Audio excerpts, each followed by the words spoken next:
तुम्हारा भगवान से उसी प्रकार संबंध है जिस प्रकार पत्ते का जड़ से। मनुष्य का यह स्वभाव होता है कि वह पुराना गीत गाना ही पसंद करता है।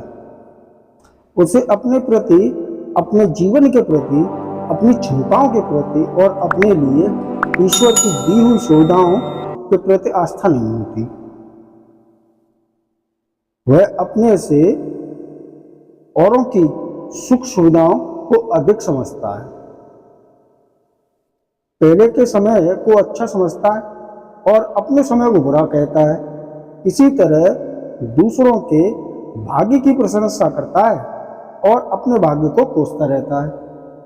परिणाम यह होता है कि उसका वर्तमान निराश, दुख और निरुत्तर का घर बन जाता है। उसके जीवन की प्रगति रुक जाती है और वह जीवन के आनंद से वंचित रह जाता है। नमस्कार साथियों, मैं हूं गौरव श्रीवास्तव और आप सुन रहे हैं ऋषि ज्ञान की बात। और आज की कहानी है वर्तमान का मूल्य। यह बात साधारण मनुष्यों के साथ हो ऐसा नहीं, यह बात बड़े से बड़े धनवान, विद्वान और गणमान्य व्यक्तियों के साथ भी रहती है। साधक भी इससे बच नहीं सकता।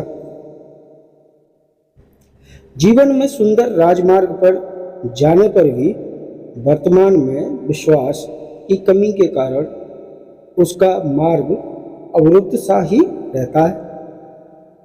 कभी वह दूसरे साधकों को देखकर ईर्ष्या करता है, कभी वह अपनी असुविधाओं तथा कठिनाइयों को देखकर दुखी होता है और कभी अपने को व्याकुल, विवश और आगे बढ़ने में लाचार पाता है। पुरानी कथाओं को सुनता है, जीवन के मूल्य को समझता है, जीवन में ज्ञान, प्रकाश और आनंद देने वाली साधना को भी सीख लेता है, परंतु फिर भी वर्तमान का मूल्य न समझ सकने के कारण उसे पूरा लाभ नहीं मिल पाता। उसे यह पता नहीं कि जो गंगा भगवान विष्णु के चरणों में लुप्त थी, जिसे भागीरथ सगर के पुत्रों का उद्धार करने के लिए पृथ्वी पर लाए थे, वही पतित पावनी सत्संग की धारा आज तुम्हारे कल्याण के लिए महाप्रभु के द्वारा तुम्हारे लिए लाई गई है। उसे यह विश्वास नहीं होता कि गुरु के यह चरण वही चरण हैं जिन्हें राजा जनक ने सीता जी को देकर धोया था। उनमें उसी धूलि का प्रभाव है जिसके लिए चतुर केवट ने धोने की हट की थी। उसकी यह समझ में ही नहीं आता कि इन चरणों की रज शिला का उद्धार कर सकती है। उसका हृदय यह स्वीकार करने के लिए तैयार नहीं कि इन चरणों की पादुका का भी वही चमत्कार दिखता है जो श्री भरत को प्राप्त हुई थी। कहता हुआ जरूर है और दूसरों को समझा भी देता है, पर अपने जीवन में वह अभी इस प्रेम से, इस विश्वास से, इस निश्चय से बहुत बहुत दूर है। इसका कारण क्या है? इसका कारण उस ज्ञान की किरण का अभाव है जो इस विश्वास को पैदा करती है।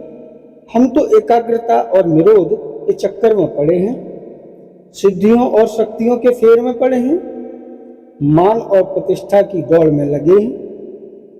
हमें ना तो सगर का सा दुख है, न केवट का सा प्रेम, न अहिल्या का सा अनुताप, न मीरा का सा विलाप।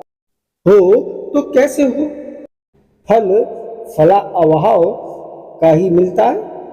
अरे जीवन तो एक लोटा गंदला जल है। इनमें पवित्रता, शुद्धता, विभुता और प्रभुता तो तभी आएगी जब गंगा में मिल जाएगा। नहीं मिलेगा तो गंदले का गंदला ही रहेगा। यह गंदलापन अहम का है, इसी ने इसकी आनंद की लहरें छीन ली हैं, शीतलता हरण कर ली है। इसे तो लोटे से, घड़े से बाहर आना ही पड़ेगा।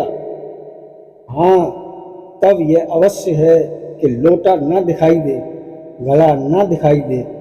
उस समय एक अखंड प्रवाह, अखंड आनंद दिखाई देगा।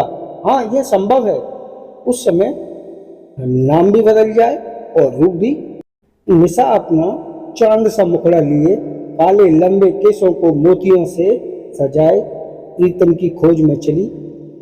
परंतु जब प्रीतम ने अपनी भुजाओं में उसे ले लिया तो उसका रूप ही बदल गया।